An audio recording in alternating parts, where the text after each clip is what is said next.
Hello, and welcome to the Hamumu Halloween Home Horror Hoedown, the podcast where we watch 31 horror movies throughout the hallowed month of October. Ranging from the critically acclaimed to film school projects gone gruesomely awry. And we take them all way too seriously.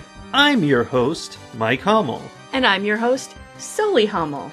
Now warning, we use a ghoulish number of spoilers, so watch the movies first. Second warning, we don't know anything about anything, so don't take us seriously while we take these movies seriously.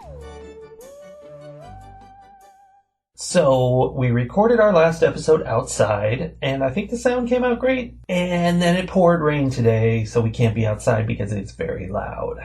It is very loud. And also, there seemed to be an infestation of Texas mosquitoes in our lawn furniture, and I'm very, very reactive.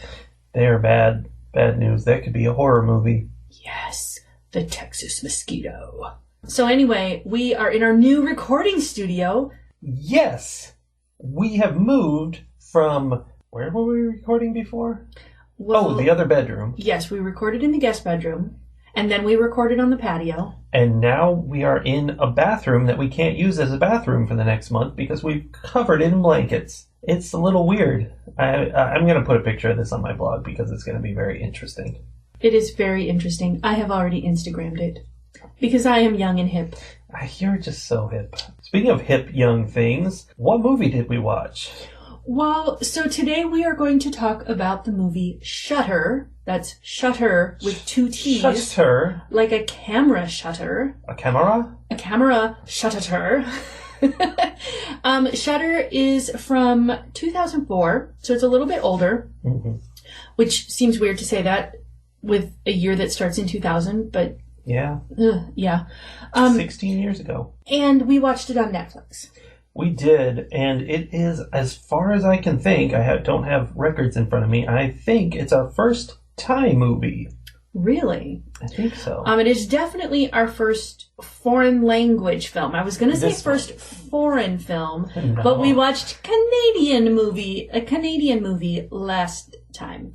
So Shutter is about some college-age students, maybe a little bit older, like they've just recently graduated college. Yeah. The main character is a photographer, and he and his girlfriend, one night driving home from a party, hit somebody with her car.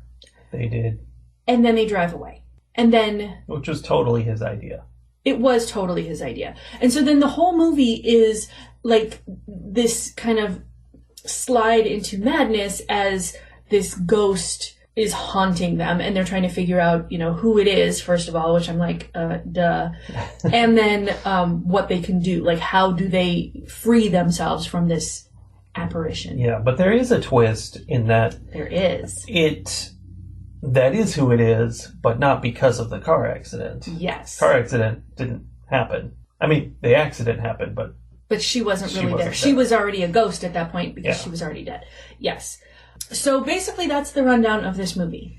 Yes. What would you like to say about it? That's the problem, is I took very few notes, and I don't know that I have a lot to say. I've got some things, but perhaps you have more because you're so educated and intelligent. Oh, you're funny. Well, I took more notes on this than I've taken on any of them, but I think I'm falling into old habits of like just obsessively noting everything that happens. Sure. Because I don't trust myself to remember the things that I want to, the details of the movie. I have a terrible memory for things like that. Ooh, let's start with the thing where while we were watching it, I said to you, we're going to talk about that. What is it we're going to talk about?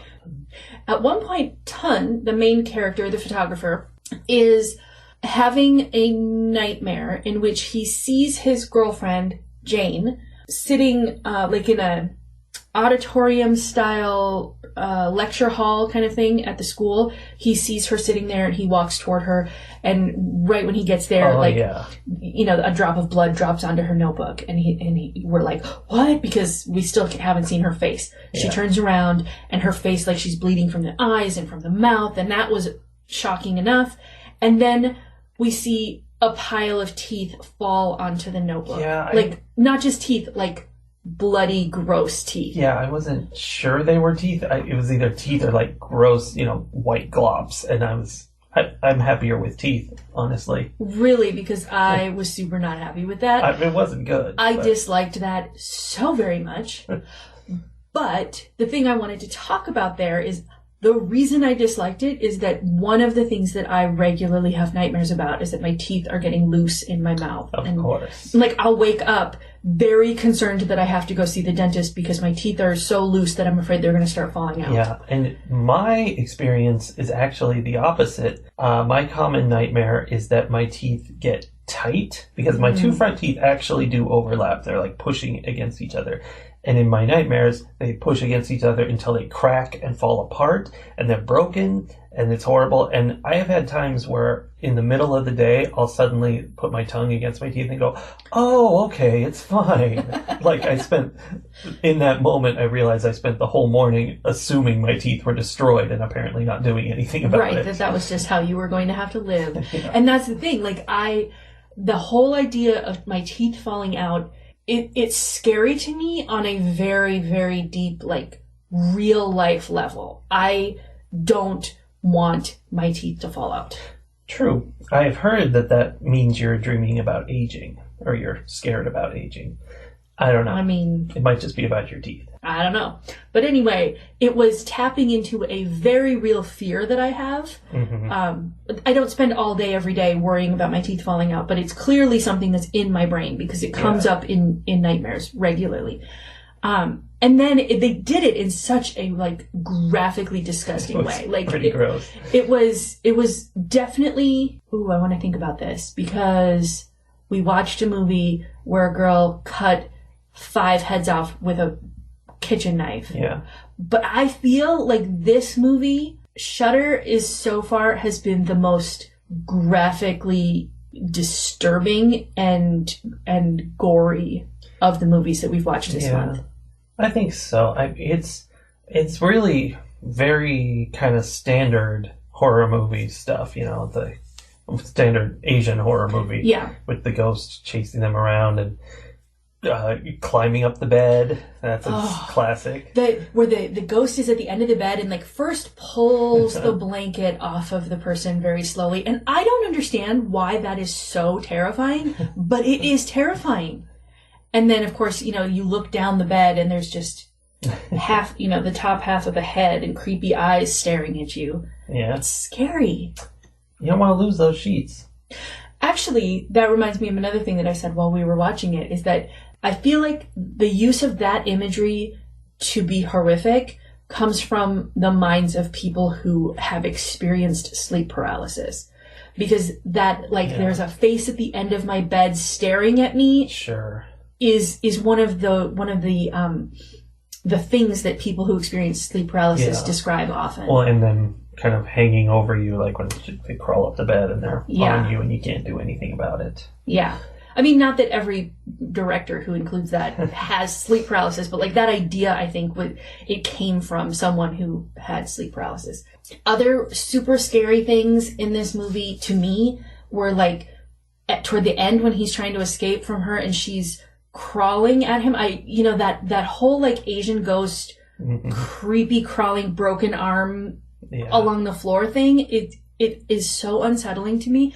And then she was doing it on a ladder, going down head first, which, again, like, there's just something about that my brain is like, that's wrong. That can't happen. This is upsetting. What my brain did was go, why are we walking like this? Which is a reference to the Clerks animated series. And it happens to me every time something like that happens. Yeah. Yeah. That was a good one. That's good. I feel like there was another instance. When the sink was flooding and first her hair came floating over the edge and then her fingers came over the edge.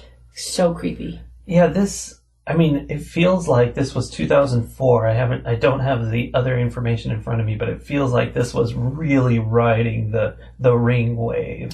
Yeah. And it was, they're like, oh, that works. Let's do that. So the Ring and the Grudge, and we're going to copy all of those kind of ghosts. Yeah. And I know I say this every single year when we watch these movies, but that is the horror that, like, very few things like that are supposed to be scary actually scare me. Those things, like, I can feel it deep inside. Like, I am afraid of these ghosts. That's good. And, like, I find that fascinating. And I always wonder if it's because I have less experience with them. So they are scarier. And the others I've just, like, whatever, the floaty ghosts and sheets I've seen my whole life. Yeah. Yeah, somebody wearing a sheet with 2 holes cut in it. Not too Or, like, terrifying. even, you know, like the transparent, you know, yeah, whatever. Like, that doesn't scare me in that same way. It doesn't tap into that part of my brain that's like, oh, but what if that happened? Well, and I should mention this movie is called Shutter because it's a huge part of it is about photography. Mm-hmm. They're taking pictures that ghosts appear in. That keeps happening. It's a whole big element of the movie, to the point that they stole people's photographs and used them in the movie. And then at the end of the movie, the credits were like, hey, if we use your picture without permission, sorry. Yeah, that was pretty funny at the end. But there were, you know, and I always find that interesting, that idea of, like, hidden faces in pictures and, you know, the blurry splotches that might be UFOs, might be, you know, who knows? Is that grandma's spirit hovering over the new baby? Sully's you know? halo? Yes. Except that nobody ever tried to explain that away as, like, paranormal activity. It was just frizzy hair and sunlight. Like, we understood science. Yeah, that's kind of nice. Although there are pictures of me taken, like, with old school cameras and, like, flashes and stuff where people are looking into mirrors. Ooh, like, there's there's one, do that. I forget who it is. It's either my grandfather or my dad holding me and taking a picture of the two of us into a mirror. Uh-huh. And the flash, like, looks like it's coming from my eyes. Like, like it's, like, the laser beam picture, you know. Whatever. Yeah. But still, it wasn't supernatural. It was just maybe science. You think it wasn't. But anyway, that was a thing, and that's the kind of thing that there's something for me there. I did not find this movie scary. It didn't get me at all, and I was kind of frustrated with that because I felt like I should have enjoyed the bits you were enjoying so much. Oh, I on had the same level. multiple jump scares watching this movie. And they totally didn't get me, and I was like, this makes me sad. But you're so jaded. I know, but I don't think they did it that well in this movie, but the whole photo thing, and, like, later in the movie there's a flip book made of photos, that kind of thing, like, it wasn't done really well here, but I like it. Like, I can think of a scene in the book, also now in the movie It, and then Stephen King also wrote a story called The Sundog, which is about the exact same thing, where, you know, series of photos, every time you take one, more stuff is happening in the photos. And I don't know, that's a cool idea to me that seems creepy, but in this movie, not as much. It does. Well, I think it taps into that idea that things are happening around us that we can't see. Like you can't be prepared for an attack if you don't know it's happening. And I liked those scenes in this movie where they were like, we know that the ghost shows up in pictures, so I'm going to run around this room taking pictures of everything to try and spot her. And that was pretty cool. They were definitely handicapped by the fact that they were using actual developed, like, film photography rather than digital photography, and I feel like by 2004 they could have been using digital photography. I'm going to assume that digital photography had made it to Thailand by then. Yeah, but you know what? It doesn't capture ghosts. You gotta use real camera. You know you can't fake a Polaroid. That is what they said. So, yeah, they were definitely hampered by the fact that they couldn't, like, they were taking all those pictures, but then they'd have to get them developed to see where she showed up, until Jane got the Polaroid camera because she had been told that you can't fake a Polaroid. The better thing is that you get them instantly, like you're saying. Yes. I liked the guy this, like, side character who ran the photo developing place. Yes, the photo developing place. He was, like, sarcastically funny, and, like, and I thought he was going to be annoying at first, because the very first thing he says is, I think to Tun, he says, oh, a spirit is haunting you. Like, that means a spirit is haunting you. And he, like, says it with this very serious face. And then a second later, he breaks and he's like, nah, man, I'm just joking with you. Like, I'm just kidding. And he did that a couple times where he, like, got very, spiritual and serious. And then was like, dude, it's a picture. Like, it's a sunspot or something. Come on. I found that amusing. Yeah. So let's talk about Tun a little bit and his relationship with Jane and his relationship with Net, who ended up being the ghost girl. Mm-hmm. And Jane is his current girlfriend. I was fooled, like Jane was, into trusting Tun. Mm-hmm. Like, I wrote in here, early on I wrote, oh, I like these people, but by horror movie rules, they have to die. I was like, it's too bad, but I kind of like these. Like, often I am rooting for whoever the ghost is haunting to be murdered because they deserve it. Yeah. But I liked him, and I liked Jane. Well, first of all, this movie is about the wacky adventures of Tun and Tan. Best friends. Buddies. Yeah. College buddies. It's a buddy comedy, except that what they do as buddies isn't great. I mean, to be fair, they act pretty much the same as all the buddies in all the buddy comedies that have ever been made, pretty much. That's a shame. But when Tan showed up and was upset, and he said, I'm going to die soon, and he's saying, you remember what we did? Do you have those pictures? I'm like, oh, okay, there's a problem here. But then for a huge chunk of the movie after that, Tun was still given this attitude like, I'm cool. I don't know what that guy's talking about.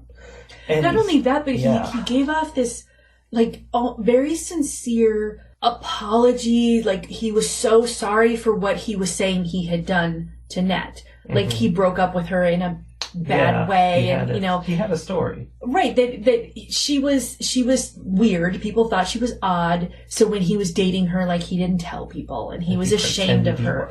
Right, and so and he seemed legitimately sorry that he had hurt her in this way, and that he was learning something. I'm like, oh, there were times when I actually thought, I'm like, oh, so this is one of those movies where the guy who acts in toxic ways is learning to be a better person. I was so gaslit by this character.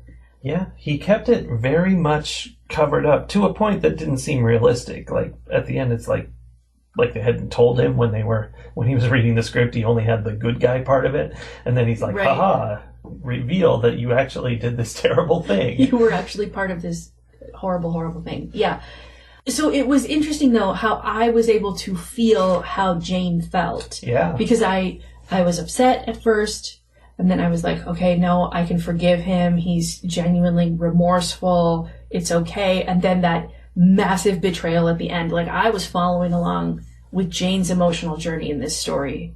Yeah. Big time. The movie, for most of it, was feeling very basic, ghost story, whatever, and it didn't seem like it was doing anything interesting until the point where the ghost of Net made a flip book for Jane. Jane got this flip book that was showing her where to look in the apartment for these pictures. Mm-hmm. And I'm like, this is cool. The ghost is guiding her, trying to warn her and help her deal with this guy who's not a good guy. Mm-hmm. And I like that. I like that turn. Yeah, that was good. That was very good. So this was one of the first movies that we've done this month where I actually wrote down in my notes that there was a theme. Like, most of the time... I wrote something too, but mine's going to be different. Most of the time, when we watch these movies and then we hash them apart, we pull them apart and we talk about them, I end up coming to a theme in the discussion, right? Yeah. There's always something to be found or created when you're analyzing art. But this one, like, I feel like there was a very strong, very overt theme that only became really obvious at the end. And what is this theme? Well, so to me, the theme of Shudder is that the bad things that you do will follow you and weigh you down as you move forward in your life. Yeah, they will weigh you down. That was something I really liked. The symbolism of the ghost, like, riding on his shoulders and realizing that she had been doing it through the whole movie because that's why his neck hurt. Yeah, that was awesome. Yeah. It would have been cool if, I don't know how this would have worked, but if somehow they didn't see the ghost around different places. Instead, like if he had seen her face in a reflection in the mirror or something. So like if you had looked back through the movie, you'd realize that she was always just on his shoulders. Right. That could have been pretty cool. But she was also attacking all those other guys too, because there was a group of 4 college buddies who did this terrible thing to her. Yeah. And inspired her to take her own life at the end. So yeah, it was a very obvious thematic idea, but it was also not so heavy-handed through the whole movie that it like was annoying. It just came in at the end and it wrapped everything up, where no matter how hard this guy tried to pretend that that it hadn't happened, to avoid it, to run away from things, to, deny that he was a part of it, it was going to follow him forever. Yeah. And that ties right into what I put down, which is the same thing, but it's, well, this movie was made in 2004, so they definitely didn't mean what I wrote. Okay. Which is that this is a movie about Me Too. And it's this guy. It's about the horrors of having to be a guy who is accused of something that he did and who then is canceled, and how terrible this poor guy has to suffer through this experience. I think he definitely would have agreed with you. That was the idea. Yeah. And went so far as to like do all of the same gaslighting that we hear people who are accused of things that they did. I'm not talking about the very rare occasions when someone is accused of something that they didn't do. But yeah, people who do horrible things. And it's not even just within, this movie is talking about sexual assault. Yeah. Specifically. But no matter what terrible, terrible thing somebody has done, we have all of these ways of denying and pretending. And yeah, and he definitely kept it all covered up until it all came out and rode him out the window. Right? Oh, and I'm not going to lie, there was a little part of me that was like, oh, good, when I found out that he didn't die and he was just very broken in this hospital room. That was with the ghost still riding on his shoulders. I really liked the ending because you see him in the hospital room and he's like hunched over and it's just him, and I was already like, okay, this is good. And then they had the shot of the reflection in the window, right? Where Jane you see comes her in the door on top of him. Yeah. That was cool. And now I'm realizing that Jane was still there at the end. I mean, she came in to see him, but maybe just so they could have that scene. I don't know. I guess. I feel like it would have been just as easy to have like a nurse come in and show us the reflection and show Jane like packing her bags and getting out of Dodge. Yeah, I don't know. I guess the implication is that she's still supporting him, which is not a good ending. I don't know. I'd have to watch the ending again to know for sure how I felt like it, wrapped things up. But also, it might have just been that she's a genuinely good person who's like, okay, I'm checking to see if you're okay. We're done. But I am sorry that you are injured. A little bit. Jane is clearly a better person than I. Yeah. She did not want to hit and run. She wanted to check on the person they hit. Okay, now I take it back that Jane is a better person than I, because if you and I were in a car and I hit somebody while I was driving and you were like, just leave, just drive away, it's fine, I would not do the thing you were telling me to do. Yeah, that was not appropriate. But hey, a little hit and run is what it is. Yeah, what's a little drinking and driving amongst friends?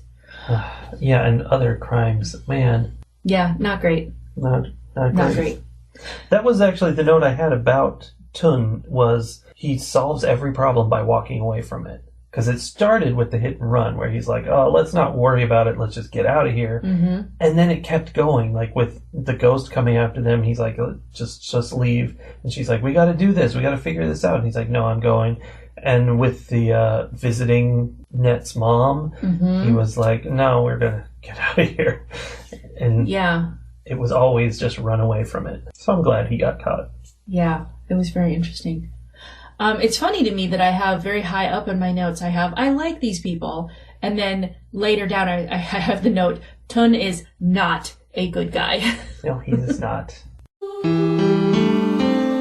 Ratings.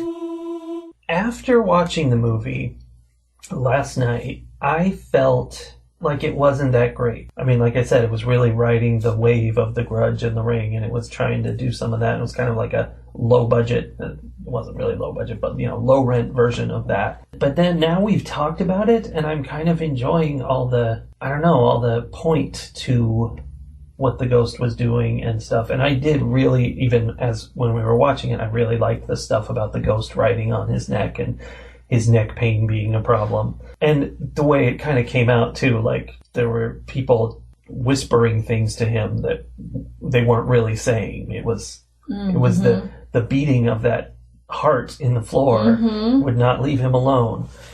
And that was fun. And I mean, it was fun when they found the girl dead in the bed. Everything was fun. That's always a good time. Yeah. I mean, not for them, but for us. Poor mom. Yeah, she was deeply traumatized by this whole thing. That just all of that made me like it more and more. And I think it's not great. It's formulaic, other than some little twists. So I want to give it, though, 3.5 pickled animals out of 5. Because it was good. It wasn't great, but it was definitely good.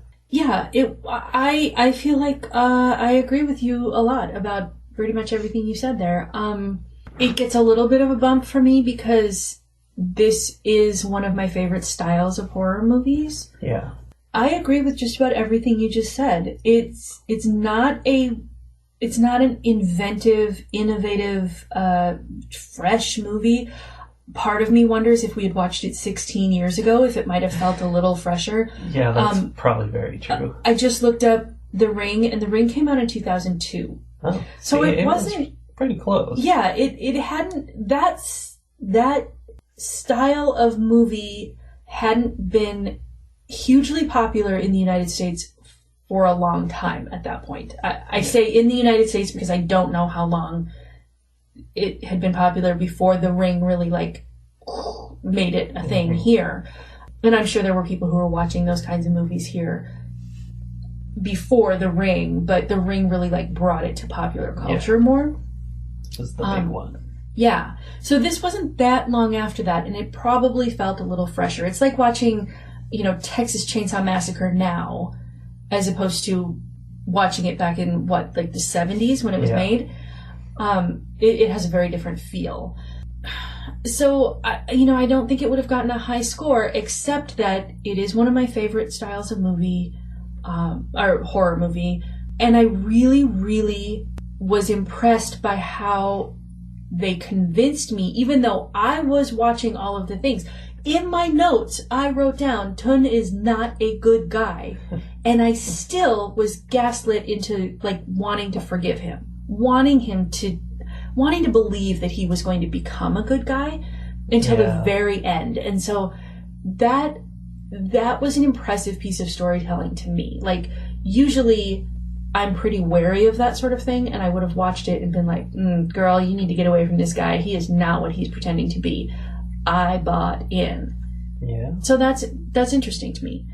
So I think that I am going to also give it 3.5 pickled animals out of 5.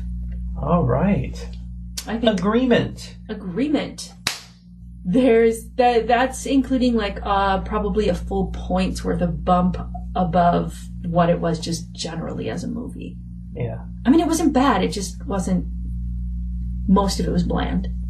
Yeah, that's kind of how I felt. Although, one note I forgot to discuss is that in this movie we discovered that ghosts can travel at 100 kilometers per hour, but they cannot go 120. It's just too much. I have to say, especially living in Texas, where there are some roads where 80 miles an hour is the actual posted speed limit, 80 miles per hour. Watching them make a big deal out of him going 100 kilometers per hour, I was like, oh, no. Well, it was a really crappy car. It really was. Really? It really not was. good. It was funny. Yeah, and then, he like pushed it to 120 And the ghost was like, whoa! That was funny. Okay. I hope we can find more amusing ghosts later in our next episode. Maybe we can find one that's wearing a sheet. I hope so.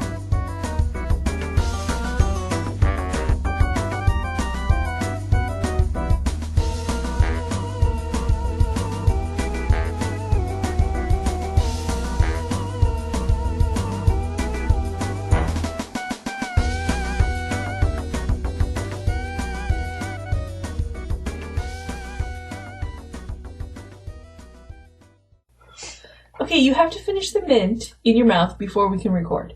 No, I can't. You have to suck a mint. Just crunch it up. Just chew it with your teeth. You can't chew a mint. A mint is to be sucked upon. I don't even know who you are anymore. How do you not know how to just chew up a mint?